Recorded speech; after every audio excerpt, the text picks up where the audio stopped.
Hi, you're watching or listening to the Shift Training Podcast, where we talk about personal development, we talk about mental, physical, emotional, and spiritual health, and just overall well-being. And today we'll be talking about, what are we talking about, Mom? We are going to be talking about choosing the right struggle for you. Oh, all right. So where do we begin on that? How do we choose the struggle that's right for us? I think the very first thing that we have to ask ourselves is, what do we want at the end of our life? What is our ultimate goal?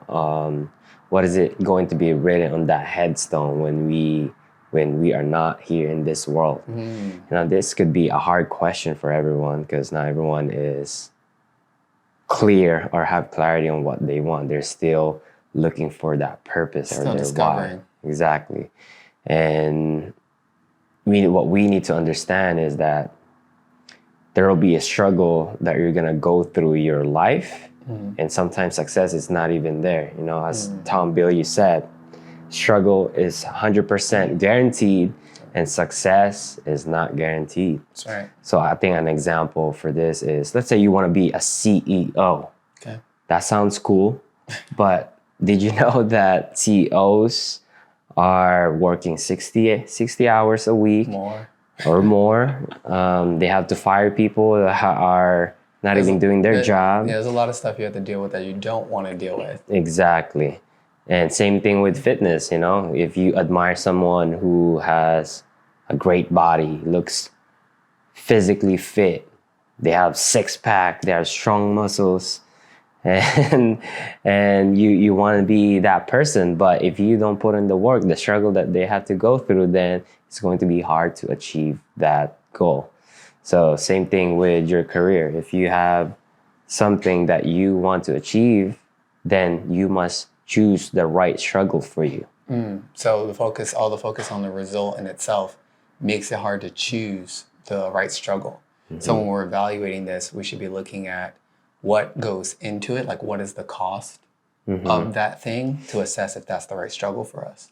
100%. I think part of this struggle too that you're going to go through is you're going to have to experience it on your own, try it out for, 30 days. And then if you are not happy with it, with the process and the journey, then that's something that you want to consider.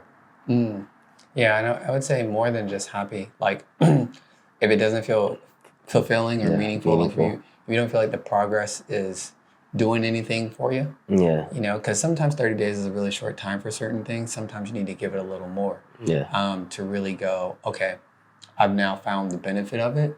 So sometimes it's not that quick. So I would say it's something maybe between 30 and 60 days. Like, give it a little bit of range, but assess more than happiness. Assess meaning, fulfillment, purpose. Does it do anything for you?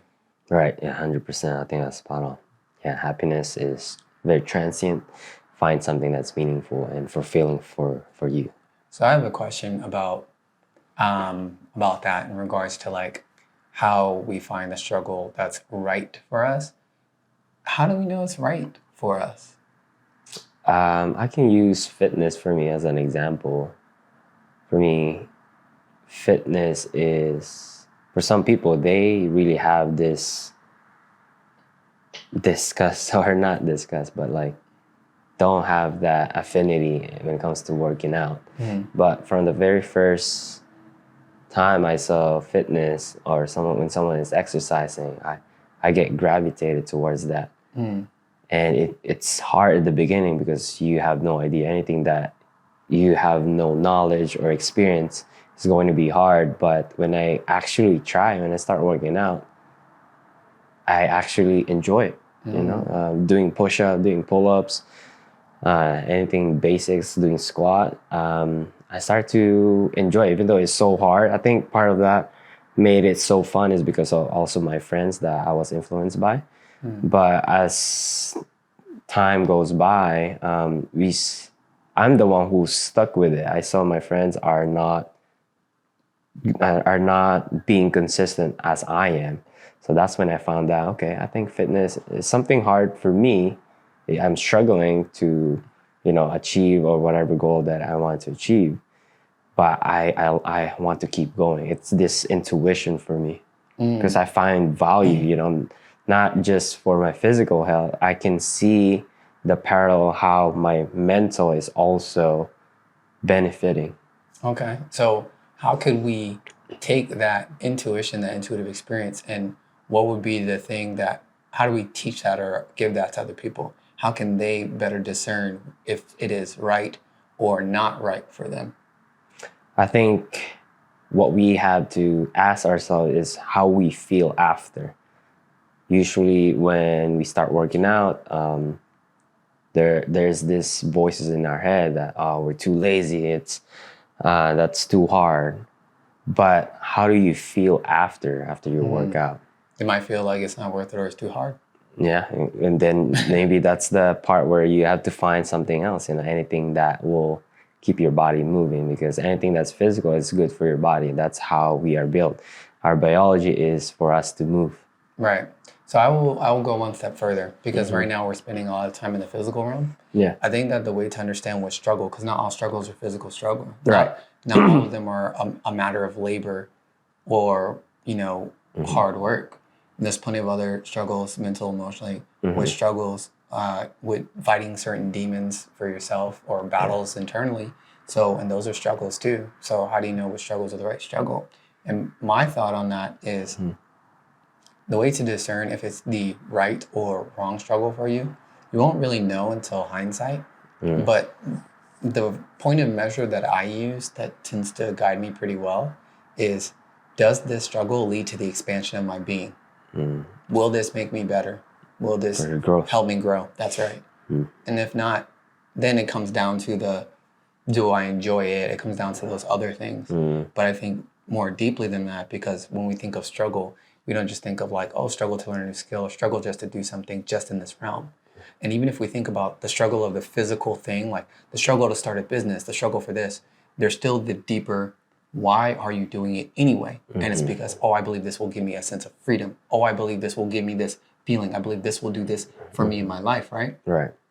So if we're trying to address those things in general, or those needs specifically, addressing those needs somewhere in us, we believe that will fill something for us or help us to grow in some capacity. Yeah, I think this comes down to your why too, your own purpose.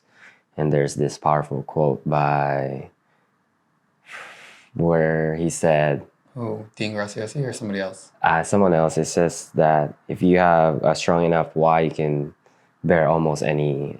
Is that Victor Frank? No, it's not Victor Frank. It's somebody else. But I know what you're talking about. Yeah, but anyways, the idea is that you have to have that deep connection to your own purpose. Otherwise, then you'll just easily give up on whatever it is that you're trying to achieve. 100%. And I think that's a good indicator of how you can determine if it's right or not. Choosing the right struggle for you. I think that's a big part of it, is assessing where is the meaning in this, and is that meaning valuable in your life, period. Exactly. I think, for example, if you want to make money, not just for a materialistic thing, maybe your deep meaning of why you want to make money is maybe to provide for your family, because when you were growing up, you did not have any money. You always starving. You didn't have a roof to sleep or whatever, and you don't want your family to experience that. Maybe you just want to provide. Yeah. Yeah, exactly. Okay. So to recap or wrap it up, how can they tell what struggle is right for them? To recap, that is that you have to experience it. You have to try and find meaning on whatever it is that you are going to try in any activity. So make sure, I think it's important to ask yourself first before you even try it. And then from there, experience it. And I think that it's important to experience it, but also be mindful of what it is you're pursuing. Again, my rule of thumb for me personally is, does this add value? Does this make me grow? Does this make me better? If not, it's probably not the best fit, because, for me, I understand the role of perhaps struggling for something that does not add to life. Yeah. And generally speaking, most people feel like it's a waste of time. And we've all contributed a great deal of time to something that later on near the end, we felt like we didn't get what we wanted from it. It was a waste of time. Right. So I think the goal of choosing the right struggle is being mindful of that and also being mindful of the cost that goes into it and what comes from it. I think that's generally, it's very mathematical-ish, but I think that's also something like it helps fine-tune that intuition. Right, and also, you can ask yourself too, what's your intention before starting? 100%. All right, that's it. So yeah, that's it for us. Do you have anything else to add on to that? Nada. All right. In that case, please don't forget to follow us on our social media, Shift Training, and for our podcast and YouTube. All right. Thank you guys. We appreciate you listening. Take it easy. Bye.